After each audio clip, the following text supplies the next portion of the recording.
Hello everyone, welcome once again in my YouTube channel in AK career academy. तो देखिए, अभी हम लोग क्लास 10 के मैथ्स को पढ़ रहे हैं, जिसमें आपको 5वां चैप्टर पढ़ाया जा रहा है, अरिथमेटिक प्रोग्रेशन यानी एपी। और पिछले वीडियो में हम आपको बताए थे एपी के बेसिक कॉन्सेप्ट को, जिसमें बताया था कि अरिथमेटिक प्रोग्रेशन, ज्योमेट्रिक प्रोग्रेशन और हार्मोनिक प्रोग्रेशन, ये तीनों क्या है, और एपी को पहचानने का तरीका जो हम आपको समझाए थे। और आज के वीडियो में हम स्टार्ट कर रहे हैं एक्सरसाइज 5.1 जो है एनसीईआरटी का पहला चैप्टर जो है 5.1, उसके सिस्टमेटिक सारे क्वेश्चंस को आज हम लोग बनाएंगे। तो देखिए, इसमें पहला क्वेश्चन कह रहा है निम्नलिखित में किसका संबंध एपी से है और किसका नहीं है, कारण दे। आपको कारण के साथ बताना है कि निम्नलिखित जो स्थिति दिया है उसमें किसका संबंध एपी से है और किसका संबंध नहीं है। तो आपको हम सबसे पहले ही बता दिए थे कि अगर कोई संख्या एपी में होगा तो उसका सार्वंतर बराबर होगा, एपी में नहीं होगा तो सार्वंतर यानी कॉमन डिफरेंस बराबर नहीं होगा। तो उसी बेस पे हम चेक करेंगे। तो पहले देखिए, 1 नंबर क्वेश्चन हम लोग पढ़ते हैं। कह रहा प्रत्येक किलोमीटर के बाद टैक्सी का किराया, जबकि प्रथम किलोमीटर का किराया 15 रुपया है और प्रत्येक अतिरिक्त किलोमीटर का किराया 8 रुपया है। यानी एक देखिए, यहाँ पे कह रहा है ना कि प्रथम किलोमीटर का किराया 15 रुपया है। तो ये जो 1 नंबर क्वेश्चन है, समझिएगा, प्रथम किलोमीटर का किराया कितना रुपया है? 15 रुपया है। तो लिख दिए 15 रुपया, मतलब अगर आप 1 किलोमीटर जाइएगा टैक्सी से तो 15 रुपया लगेगा। जबकि और प्रत्येक अतिरिक्त किलोमीटर का किराया 15 रुपया है, 8 रुपया है। यानी 1 किलोमीटर के बाद आप जितना जाइएगा आगे, प्रत्येक अतिरिक्त किलोमीटर के लिए 8-8 रुपया बढ़ते जाइएगा। तो प्रथम किलोमीटर के लिए 15 रुपया हो गया, और 2 किलोमीटर जब आप चले जाइएगा तो 15 रुपये में 8 रुपये बढ़ाना पड़ेगा, यानी 23 रुपये आपको देना पड़ेगा। 3 किलोमीटर जाइएगा तो 23 और 8 31 रुपये देना पड़ेगा। 4 किलोमीटर जाइएगा तो 39 रुपया देना पड़ेगा। तो अब बताइए कि ये जो संख्याओं का क्रम बना 15, 23, 31, 39, इसमें से आप चेक कीजिए कि एपी में है कि नहीं। तो 23 में से 15 घटाइएगा तो कितना आएगा? 8। 31 में से 23 घटेगा तो कितना आएगा? 8। 39 में से 31 घटेगा तो कितना आएगा? 8। तो लिख देंगे, इसलिए यह स्थिति एपी में है, यह स्थिति एपी में है। कारण पूछ रहा है, तो कारण तो बहुत सिंपल है, क्योंकि सार्व अंतर बराबर है, क्योंकि सार्व अंतर बराबर है। आप देख सकते हैं कि इसका जो कॉमन डिफरेंस है इक्वल इक्वल आ रहा है, 8-8 आ रहा है, इसलिए एपी में है।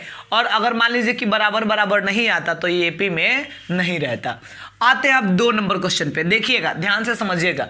किसी बेलन में उपस्थित हवा की मात्रा, जबकि वायु पंप मतलब जो हवा निकालने वाला पंप है, जबकि वायु पंप प्रत्येक बार बेलन की शेष हवा का 1/4 भाग बाहर निकाल देता है। यानी वायु पंप जो हवा निकाल रहा है ना, एक बार में 1/4 भाग बाहर ही निकाल दे रहा है। तो मान लीजिए कि यहाँ पे आपको कुछ मान कर चलना पड़ेगा। जैसे मान लीजिए कि जो बेलन है उस बेलन में 120 केजी हवा है। मान लीजिए कि 120 केजी, ऐसे ही कुछ भी मान सकते हैं आप। मान लीजिए कि 160 केजी, मानिए 160 केजी हवा है, और इस हवा को ये क्या कर रहा है कि जो वायु पंप है वो निकाल रहा है। तो एक बार में 1/4 भाग निकाल दे रहा है। तो उससे मतलब नहीं है, क्वेश्चन में कह रहा है किसी बेलन में उपस्थित हवा की मात्रा। तो अब सोचिए 160 केजी है और निकाल दिया कितना केजी? 1/4 भाग इसका निकाल दिया। तो 160 का 1/4 भाग निकाल दिया, यानी देखिए 1/4 भाग इसका कितना होगा? 4 से कटाइएगा तो आएगा 40, यानी 40 केजी निकाल दिया। तो बचा कितना? 160 केजी था, उसमें से 40 केजी निकाल दिया, तो बच गए 120 केजी। फिर दोबारा से क्या करेगा? इस 120 केजी जो बचा इसका 1/4 भाग निकालेगा। अब तो बताइए, 4 से कटाएगा तो 30 होगा, यानी अब इसका 30 केजी निकाल दिया। तो 30 केजी इसमें से निकल गया, तो अब कितना बचा?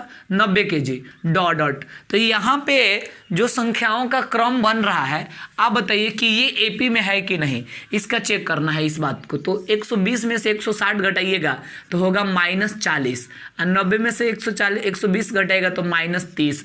ये कॉमन डिफरेंस इक्वल नहीं हुआ, तो लिख देंगे, इसलिए यह स्थिति एपी में नहीं है। एपी में नहीं है। क्यों नहीं है भाई?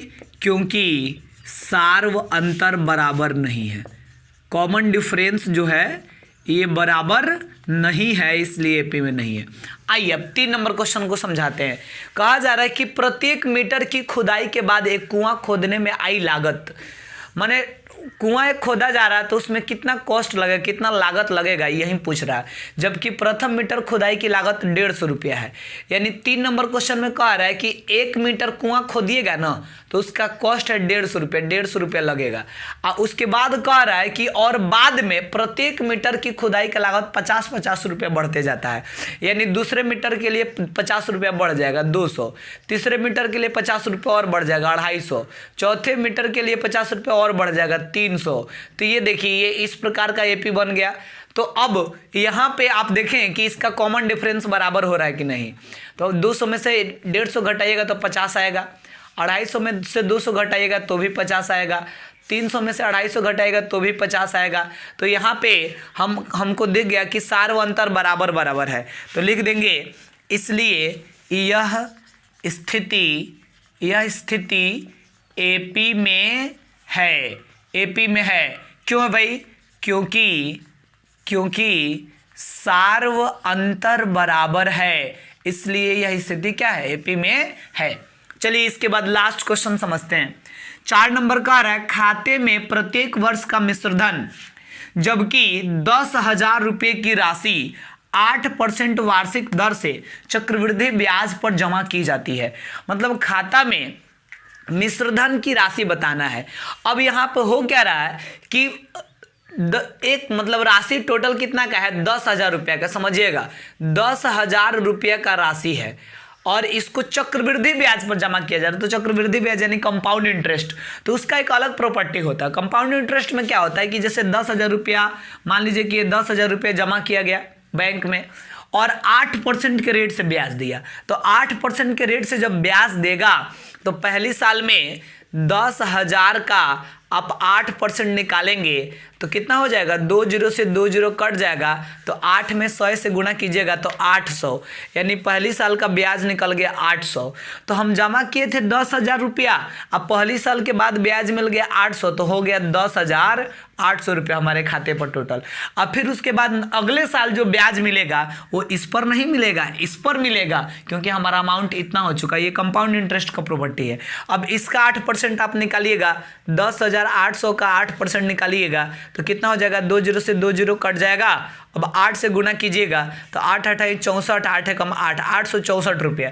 तो इसमें 864 जोड़ दीजिए तो कितना हो जाएगा, 864 इसमें जोड़ दीजिएगा तो आपका हो जाएगा इधर ये 4 6 8 8 16 और 10 और 1 11, यानी 11,664 रुपया। ठीक है, तो और इस प्रकार ये आगे की ओर बढ़ते रहेगा। तो ये एपी में है कि नहीं, तो आप कॉमन डिफरेंस निकालिए। 10,800 में से 10,000 घटाइएगा तो 800 बचेगा और इसमें से इसको घटाइएगा तो कितना बचेगा, आपका 864 रुपये बचेगा। तो लिख देंगे चूँकि सार्व अंतर बराबर नहीं है, इसलिए यह स्थिति एपी में नहीं है, यह स्थिति एपी में नहीं है। तो ये वाला क्वेश्चन भी काफ़ी आसान था। तो देखिए इसमें 1 नंबर के अंतर्गत 4 क्वेश्चन था, वो चारों हम लोग बना लिए। अब आइए 2 नंबर क्वेश्चन पे आते हैं। यहाँ पे कहा जा रहा है कि दी हुई एपी के प्रथम 4 पद लिखिए जबकि प्रथम पद ए और सार्वंतर डी निम्नलिखित है।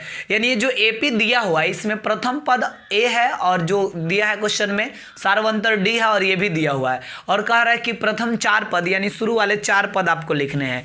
तो देखिए इसका 1 नंबर क्वेश्चन हम लोग बनाते हैं। 1 नंबर इसका कह रहा है कि ए इजकल टू 10 और डी इजकल टू भी 10।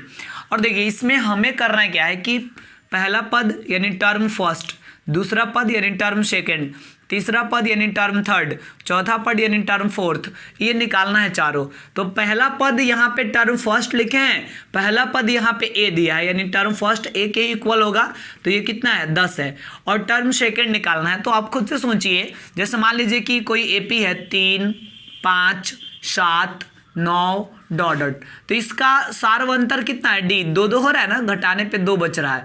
तो आप सोचिए कि 2 2 हो रहा है तो यहाँ पे ये वाला पता रहता, ये वाला नहीं मालूम है, तो 3 में 2 जोड़ दीजिए 5, 5 में 2 जोड़ दीजिए 7, ऐसे आराम से हम लोग निकाल सकते हैं। तो वही काम यहाँ भी हम लोग करेंगे, यानी नेक्स्ट पद हमको निकालना है। तो दूसरा पद निकालना है, तो ये जो पहला पद है ना आपका 10, इसमें आप डी को जोड़ दीजिए। तो 10 ये है दूसरा पद और डी कितना है 10, जोड़ दीजिएगा तो हो जाएगा 20। तीसरा पद के लिए जो दूसरा पद है 20, इसमें डी को जोड़ दीजिए। तो 20 और 10 30। चौथा पद के लिए 30 और प्लस 10, 30 और 10 40। तो इस प्रकार चारों पद आसानी से निकल गया। फिर इसके बाद दूसरा 2 नंबर क्वेश्चन देखिए, कह रहा है a इजकल टू -2 और फिर d इजकल टू 0। इसमें क्या करना है, पहला पद तो a के इक्वल होता है, t1 लिखो चाहे a लिखो, तो ये -2 है। दूसरा पद निकालना है तो -2 में d को जोड़ते जाना है, -2 + 0 तो -2 ही रह जाएगा। तीसरा पद के लिए भी -2 + 0 तो ये भी -2 रह जाएगा। चौथा पद के लिए -2 + 0 तो ये भी क्या रह जाएगा -2। और वैसे भी d 0 कह रहा है, यानी d बढ़ नहीं रहा है, वो बढ़ेगा नहीं। 0 से बढ़ना मतलब नहीं बढ़ना, तो नहीं बढ़ेगा तो सब वहीं रह जाएगा, जितना भी पद लिखना होगा सारे पद। अब इसके बाद आते हैं हम लोग 3 नंबर क्वेश्चन पे। इसका जो 3 नंबर क्वेश्चन है वो हम लोग देखेंगे कि क्या कहा जा रहा है 3 नंबर में और इसको कैसे बनाएंगे हम लोग। तो देखिए 3 नंबर जो क्वेश्चन है इसमें दिया है a इजकल टू 4 और d इजकल टू -3। तो पहला पद जो है a के इक्वल होता है तो ये 4 है। दूसरा पद के लिए इस 4 में d को जोड़ देना है, तो 4 प्लस -3, तो प्लस माइनस 4 में से 3 गया 1 बचेगा। तीसरा पद के लिए 1 आया तो 1 आप प्लस इसमें क्या जोड़ देंगे -3 को, तो देखिए प्लस माइनस तो 1 और -3 बराबर -2। चौथा पद निकालिए तो -2 अब प्लस यहाँ पे क्या जाएगा -3, डी को जोड़ते जाना है। तो देखिए प्लस माइनस तो -2 और फिर -3 तो ये हो गया -5। तो इसका 4 गो पद हम लिख दिए। अब इसके बाद 4 नंबर क्वेश्चन पे आइए। यहाँ पे कहा जा रहा है a इजकल टू -1 और d इजकल टू 1/2। तो देखिए यहाँ पे पहला पद तो -1 ऑलरेडी दिया हुआ है, तो पहला पद बराबर a बराबर -1 लिख सकते हैं। और दूसरा पद जो है इसके लिए -1 में जोड़ना पड़ेगा 1/2। तो बताइए लघुत्तम 2 होगा, 2 एकम 2 -2 अब +1, तो 1 में से 2 घटाइएगा तो -1/2। देखिए 3 नंबर क्वेश्चन में दिया गया है निम्नलिखित में से प्रत्येक एपी के लिए प्रथम पद और सार्वंतर लिखिए। यानी इसका प्रथम पद क्या है और सार्वंतर क्या, बस ये तो काफी सिंपल क्वेश्चन है। तो देखिए इसका प्रथम पद जो है ये कितना है 3, तो 3 हो गया। सार्वंतर यानी d, तो d निकालने के लिए फॉर्मूला होगा दूसरे पद में से पहले पद को घटाने पर d निकलता है। तो दूसरा पद है 1 में से 3 को घटा दीजिए पहला पद को, तो d इजकल टू निकल गया 1 में से 3 गया -2। तो इसका ये दोनों आंसर हो गया। अब इसके बाद 2 नंबर क्वेश्चन में देखिए प्रथम पद कितना है 5, सार्वंतर निकालना है तो फिर क्या करना पड़ेगा, दूसरे पद में से पहले पद को माइनस करना पड़ेगा। दूसरा पद है -1 और फिर फॉर्मूला में का माइनस, और पहला पद कितना है -5। तो ये हो गया आपका -1 माइनस +5, तो 5 में से 1 लेस कीजिएगा तो कितना हो जाएगा d इजकल टू +4। ये इसका आंसर हो गया d का। फिर यहाँ पे देखिए प्रथम पद 1/3, d निकालिएगा तो दूसरा पद में से पहला पद को लेस करना पड़ेगा। दूसरा पद है 5/3, पहला पद है 1/3, तो घटा दीजिएगा तो लघुत्तम 3 है, ऊपरवा हो जाएगा 5 - 1 यानी 4/3। तो इसका ये आंसर हो गया 4/3। अब इसके बाद यहाँ पे आइए, अब पहला पद कितना है 0.6 यानी a इजकल टू 0.6 हो गया। d निकालिएगा तो फिर दूसरे पद में से पहला पद को घटाना पड़ेगा। दूसरा पद है 1.7 और पहला पद है 0.6, तो घटा दीजिएगा तो 1.1। तो देखिए ये सारे जो क्वेश्चंस जो हम लोग 5.1 में बना रहे सारे सिंपल क्वेश्चन है, बहुत आसान सारे क्वेश्चंस दिया हुआ है। तो ये 4 क्वेश्चंस ये तो काफ़ी आसान था। अब इसके बाद लास्ट हम लोग बनाएंगे क्वेश्चन नंबर 4 को। तो देखिए 4 नंबर क्या कह रहा है, देखिए 4 नंबर क्वेश्चन में कहा जा रहा है निम्नलिखित में कौन कौन एपी है और यदि कोई एपी है तो उसका सार्वंतर और अगला 3 पद लिखिए। यानी पहले हमें पता लगाना है कि एपी है या नहीं, अगर है तब उसका सार्वंतर और अगला 3 पद लिखना है। तो आप यहाँ पे देख सकते हैं 4 में से 2 घटाइएगा तो 2 बचेगा, 8 में से 4 घटाइएगा तो 4 बचेगा, 16 में से 8 घटाइएगा तो 8 बचेगा। यानी यहाँ पे सार्वंतर बराबर नहीं दिख रहा है, तो लिख देंगे इसलिए यह एपी नहीं है। यह एपी नहीं है, तो एपी नहीं है तो छोड़ देना है, एपी होगा तब ना उसका सार्वंतर अगला 3 पद लिखना है। अब आ जाइए 2 नंबर में 5। अब ये वाला एपी में है, तो एपी में है तो हमें क्या करना पड़ेगा, इसका सार्वंतर निकालना पड़ेगा। तो सार्वंतर निकालने के लिए क्या करते हैं, दूसरा पद में से पहला पद को घटाते हैं, तो दूसरा पद 5/2, इसमें से 2 को घटा देंगे, तो घटाइएगा ना, इसका बट्टा का जोड़ कीजिएगा तो आ जाएगा आपका 1/2। ठीक है, अब बताइए क्या होगा। अब इसके बाद अगला 3 पद लिखना है, तो पहला, दूसरा, तीसरा, चौथा, 4 गो पद तो दे ही दिया है, यानी आपको लिखना है 5वां पद। तो 5वां पद के लिए क्या कीजिएगा, चौथा पद में डी को जोड़ दीजिएगा, यानी 7/2 में डी कितना है 1/2, इसको जोड़ दीजिए तो 8/2 हो जाएगा। तो यानी हो गया 8/2 के माने का 4। फिर छठा पद, तो छठा पद के लिए 4 में जोड़ देंगे 1/2, मतलब सार्वंतर को, तो ये कितना हो जाएगा, 4 दूना 8 है, 1 9, 9/2। फिर इसके बाद निकालना 7वां पद, तो 7वां पद के लिए 9/2 में सार्वंतर 1/2, इसको जोड़ देंगे तो हो गया 10/2, यानी कितना हो जाएगा 5 हो जाएगा। 3 नंबर क्वेश्चन पे यहाँ पे कहा जा रहा है डी इज इक्वल टू, पहले आपको चेक करना पड़ेगा कि एपी में है या नहीं, तो एपी में तो दिख रहा है सीधे, तो डी निकालिएगा तो दूसरा पद में से आपको क्या करना पड़ेगा, पहला पद को घटाना पड़ेगा। ठीक है, तो अब बताइए -3.2, ठीक है, और माइनस माइनस प्लस 1.2, ठीक है, तब ये हो जाएगा कितना, 2 में से 2 गया 0 और 3 में से 1 गया 2, यानी ये हो गया -2.0 हमारा सार्वंतर। अब 4 गो पद दिया है, 5वां पद आप लिखिए, तो 5वां पद के लिए चौथा पद में डी को जोड़ना पड़ेगा, तो ये कितना हो गया प्लस माइनस माइनस 7.2 माइनस फिर 2.0, तो ये हो गया 9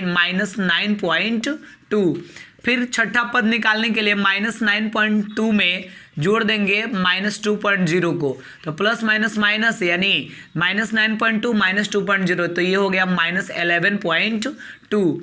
फिर 7वां पद के लिए -11.2 में जोड़ देंगे -2.0, तो ये हो गया -13.2। तो इसका अगला 3 पद भी निकल गया। अब ये वाला देखिए एपी में है कि नहीं, ये भी एपी में है क्योंकि इसका कॉमन डिफरेंस इक्वल है, तो इसलिए एपी में है, तो हमें क्या करना पड़ेगा, इसका सार्वंतर निकालना पड़ेगा। तो डी इक्वल टू दूसरा पद में से पहला पद को घटाना है, तो ये हो गया 6 और माइनस माइनस प्लस 10, तो 10 में से सॉरी या -6 था, तो 10 में से -6 कीजिएगा तो कितना बचेगा +4। 4 गो पद पहले ही दिया है, तो 5वां पद निकालना है, छठा पद निकालना है और 7वां पद निकालना है। तो चौथा पद 2 दिया है, डी को जोड़ दीजिए 6 हो गया, 6 आ गया 5वां पद, डी को जोड़ दीजिए 10 हो गया, फिर 10 आ गया तो डी को जोड़ दीजिए, यानी 10 और 4 कितना हो गया 14 हो गया। अब ये वाला देखिए, ये भी एपी में है, तो एपी में जब है तो इसका डी निकालिए, डी इक्वल टू क्या होगा, दूसरा पद माइनस पहला पद, तो -3 + 3 कट जाएगा, यानी √2 निकल गया डी का वैल्यू। तो इसमें भी 4 गो पद ऑलरेडी दिया हुआ है, तो 5वां पद निकालना है, छठा पद निकालना है और 7वां पद निकालना है। तो 5वां पद के लिए क्या कीजिएगा, चौथा पद है 3 + 3 √2, इसमें डी को जोड़ दीजिए √2, तो यानी हो गया 3 + 4 √2, तो ये 3 + 4 √2 आया। अब इसमें फिर √2 यानी जो डी है इसको जोड़िए, तो ये हो जाएगा 3 या प्लस ये दोनों जोड़िएगा तो 5 √2। अब देखिए यहाँ पे 3 + 5 √2 है, इसमें डी को जोड़ देंगे, यानी हो जाएगा 3 + 6 √2, ये इसका वैल्यू हो गया।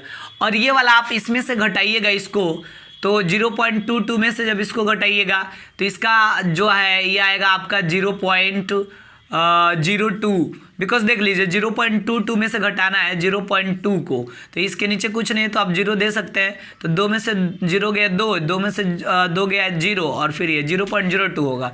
इसमें से जब इसको घटाइएगा तो 0.222 है, इसमें से घटाना 0.22 को, तो फिर यहाँ 3 गो अंक है तो यहाँ भी 3 गो अंक बनाइए, तो इसको घटाइएगा तो आ जाएगा 0.002, इसमें से घटाइएगा तो आएगा 0.0002, तो इसका कॉमन डिफरेंस इक्वल नहीं हो रहा है, तो लिख देंगे इसलिए यह एपी में नहीं है, और एपी में नहीं है तो कुछ करना ही नहीं है। अब आइए इसके बाद इसी में कुछ और क्वेश्चन है उसको भी हम लोग देखते हैं। अब देखिए 7 नंबर जो क्वेश्चन है इसमें दिया गया है, ये तो देखने में लग रहा है कि एपी में है, तो एपी में है तो इसका सार्वंतर पहले निकालिए। डी इक्वल टू दूसरा पद में से पहला पद को घटाना पड़ेगा, तो -4 ही रह जाएगा, अब बताइए 4 गो पद ऑलरेडी दिया है तो 5वां पद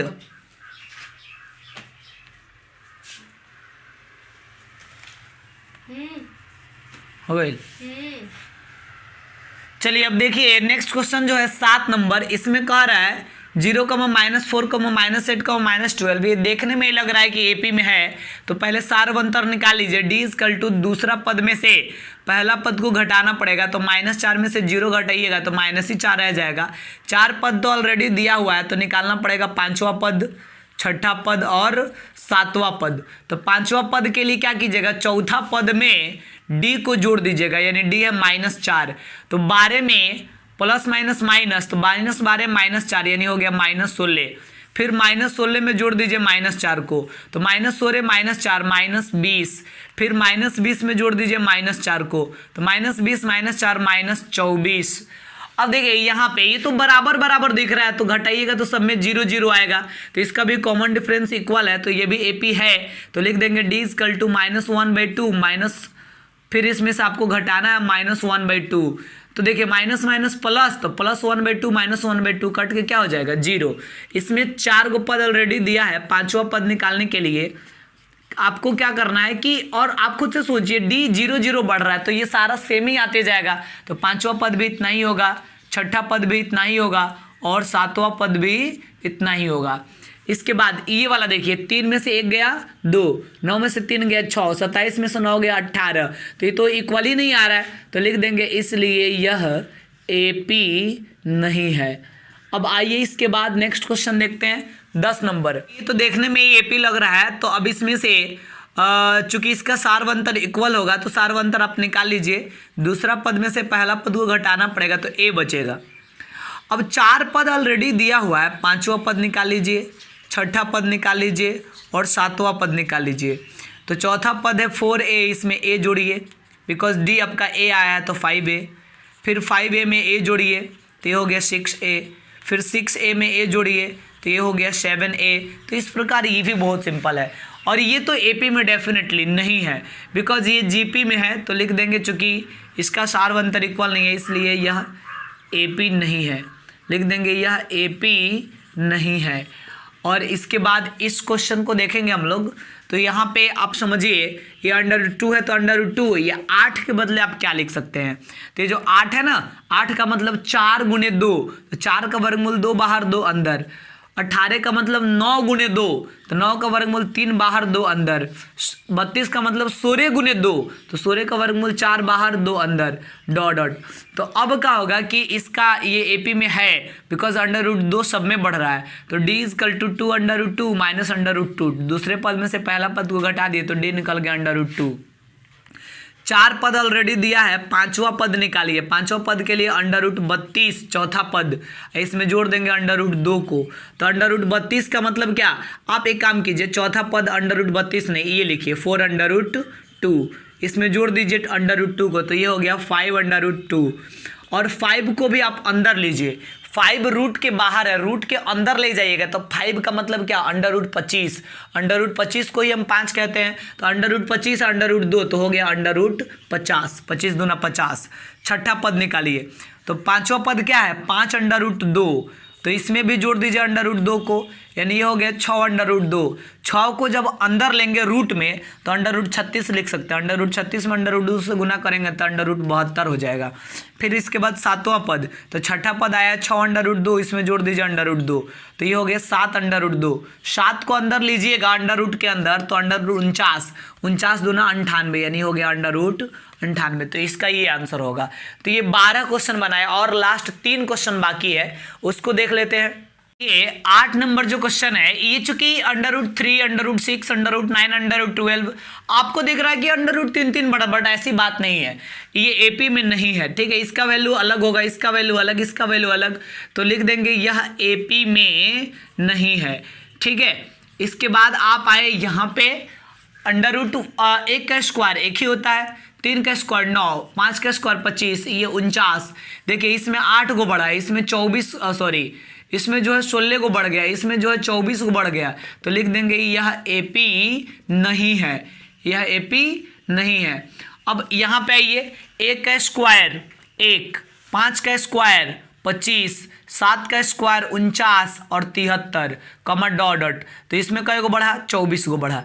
इसमें कई गो बढ़ा? इसमें भी 24 बढ़ा, इसमें भी 24 बढ़ा, यानी ये एपी में है तो लिख देंगे इसलिए यह एपी है। तो जब एपी है तो आपको क्या करना है? इसका डी निकालना है। तो डी निकालने के लिए क्या कीजिएगा? दूसरा पद है 25 और पहला पद है 1, तो कितना बचेगा? 24। तो डी निकल गया 24। अब इसके बाद 4 गो पद तो पहले ही से पता है, 5वां पद, 6ठा पद और 7वां पद निकालना है। तो 73 में जोड़ दीजिएगा 24 को, तो हो जाएगा 4 3 7 और 7 और 2 9। फिर इसके बाद 97 में जोड़ दीजिएगा 24 को, तो 7 4 11 और 9 और 2 11 1 12। अब इसके बदले आप 11 का स्क्वायर भी लिख सकते हैं, बिकॉज यहाँ पे स्क्वायर के फॉर्म में लिखा हुआ था। अब इसके बाद 121 में जोड़ दीजिएगा फिर से 24 को, तो हो जाएगा 145। तो ये हो गया आपका 4 गो लगातार पद। तो देखिए पहले एक्सरसाइज 5.1 में जितना सारा भी क्वेश्चन था सब काफ़ी आसान क्वेश्चंस था। तो इस चैप्टर को हम लोग कंप्लीट कर लिए और अगले क्लास में हम स्टार्ट करेंगे एक्सरसाइज 5.2 को, जिसमें थोड़ा सा कठिन और थोड़ा मज़ेदार क्वेश्चन हमें बनाना है।